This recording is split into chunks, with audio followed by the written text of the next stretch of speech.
soul sleep. Di pa nagturturog. Di pa nagturog. Iti ko na tayo nga kararwa dagiti na tayo.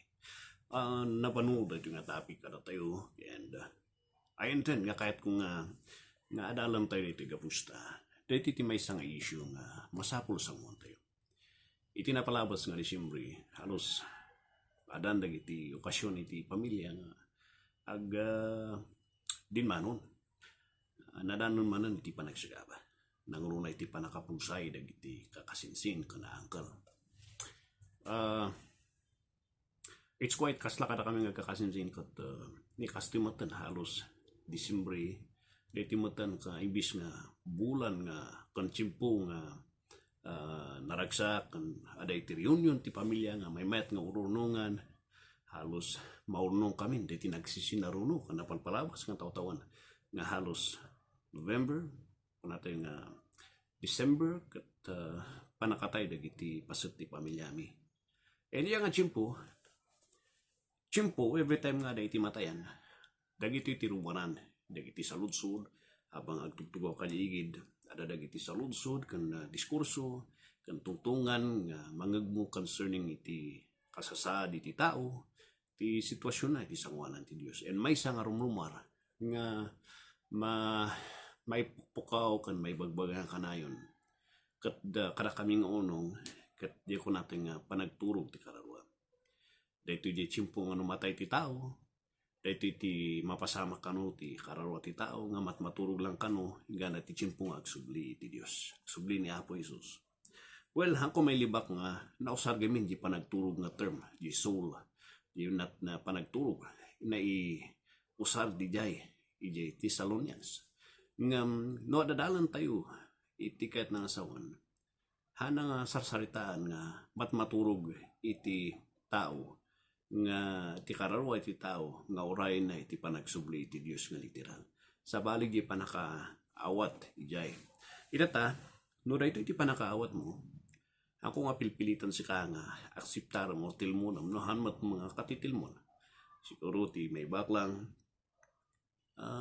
dengam itad mo iti chimpo nga i-consider mo nga kitaan di iti Bible verses nga nagito nga adalan tayo and examinam iti sao ti Apo no apengan tang paiso dagi ay no agpaiso di literal nga panagturog ti kararwa numatay ti tao then apengan tang agpaiso ada dagiti cases nga dayto iti Bible anya iti sumbat na di ay so di lang ti may bagak kada kayo nga kayat na pay nga muno nagti panakamo na i-consider yung adalan dayto ay alaan nyo ti Bible siyo, luktan nyo ti Bible yo, kat markan nyo, kat examinan nyo, nga agpaiso mo talagang, nga agpaiso. Ito yung ti konsiderasyon. No da duman fair, ada yung chimpo nga, no, ijibari nga pamati kat isutek sa sawa. Ada yung chimpo nga, ag-walkout iti da dumang pamati. Walkoutan da pumano da pay. And, no isura mo tinekan iti chimpo nga agsaw, no mawalbalin han nga pumanaw iti tao kasla unfair dahito iti may nga naadal iti pamilya nga whether both sides katagdatagtakder kanya nga rodris piton to takder dengan lang nga humatil mo di ada kanyang biyay no nangag mo kat stadium kat na nalalawagan ka di nasayat nam hamal ang gusto nga sikalang tikat nagsasawa doon nga matisay di bangir tapno ada iti chimpo nga baka hangaw stuti bagbagang. Alright, so dito nga chimpo, dito tikat kung adalan tayo kini-consider tayo.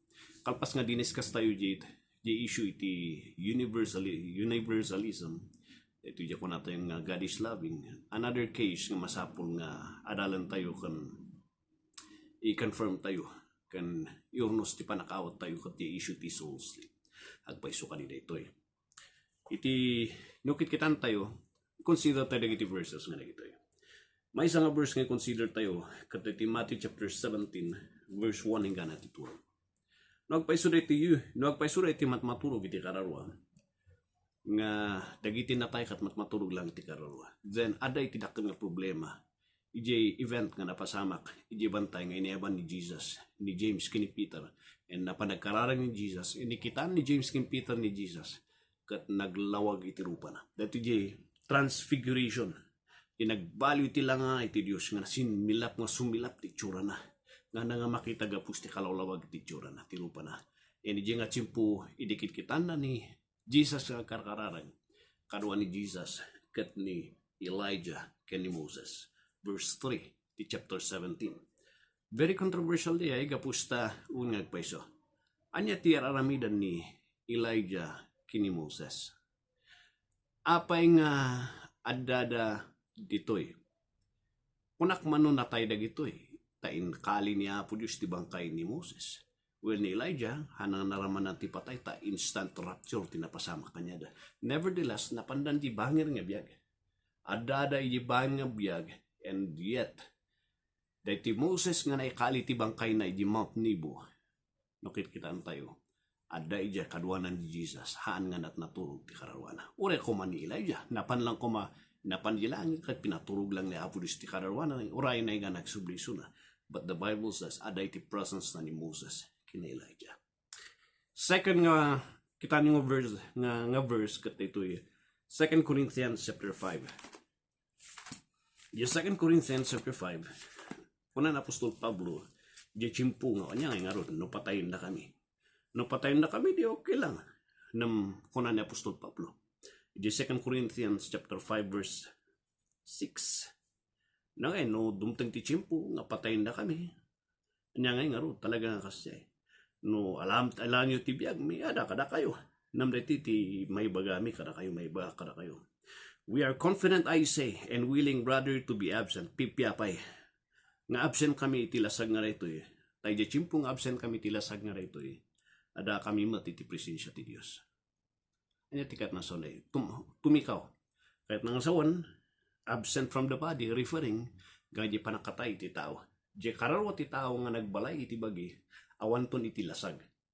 Kat kunana, anya nga ron, no, pumanaw da iti kararwa nga nagbalay iti lasag. Pumanaw da ito'y, patayin na kami man, ngam da iti kararwa nga nagbalay iti lasag, adamat iti presensya iti Diyos.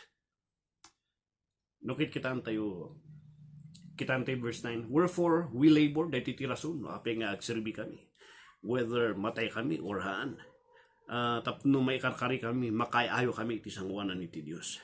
Nukit kitaan tayo kat already verse 6. While we are at home in the body, we are absent from the Lord. Laglagi po nyo rito nga, no, da kami matitilasag, awan kami pa iti Diyos. Namnodum ting tichimpo tarigagay mo, patayin nyo na kami. Kanya nga rod, mapukaw kami dito lasag, na mada kami matiti presensya ti Diyos. Implying there is no such thing na kung nata yung soul sleep. Sumaruno, dito Revelation chapter 6 verse 9 and 10. Dito iti account concerning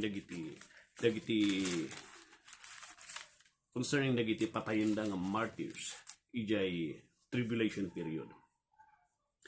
Ijay Revelation chapter 6 verse 9 kuna natin, and when he had opened the fifth seal, I saw under the altar souls of them, dagiti kararwa, dagiti pinatay da, gapus iti sawo iti Diyos. And for the testimony which they held. So, dahito yung ikat sa sarita na nakitak dagiti nga tao, dagiti martyrs, pinatay dati pagkapus ti pamati da. Kuna na verse 10, and they cried with a loud voice, saying, how long, O Lord, holy and true, thou dost not judge and avenge our blood on them that dwell on the earth. That is something ako natin nga pagpanunuan, nagpukpukaw da, ti panangibalas iti Diyos.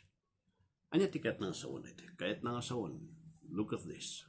Adalin niyo rito Dagito iti tao, nga pinatay da, nam ti kararwadahan nga matmaturog. Adada iti sangwanan iti Diyos, nga nang isalakan kanya, dakat agpakpakasi da. Ibalas da kami, Apo. Ibalas da kami, katnupay nga ibalas da kami. May sapay, malagip yun ni Cain nga pinatay ni Abel. No man maturog ti kararwa. Apeng nga kuna ni Apo Diyos aksang sangit isuna. Malagip yung pa yung event iti Lazarus kin the rich man. Di Luke chapter 16. Natay ni Lazarus, natay ni rich man. Nakita na ni Abraham. Di rich man. Anya tikat na nga sawon di Idi chimpo nga natay da. Handa nga naturog. ni nabak na nga tao napan di lugar ti dusa ni Lazaro napan isuna iti presensya ni Abraham. And iya kat nakita na ni Abraham, anya kahit nga saon kahit nga saon, hangamat maturog ni Abraham. Idi chimpo nga natay di Old Testament ni Abraham, hangamat maturog suna. Si bibiyag ti kararuana, ngagbibiyag, iti presensya, iti lugar iti Diyos nga naisagana kanyana, kandag iti nadusa, adada ti lugar, iti dusa, kuntuok. Kadwa, kita ang nagiti nga ba, verses, kan scenarios di Bible. Study nyo di ay. Tano ada iti may nga doktrina nga kayat iti diablong hanyo nga patyan.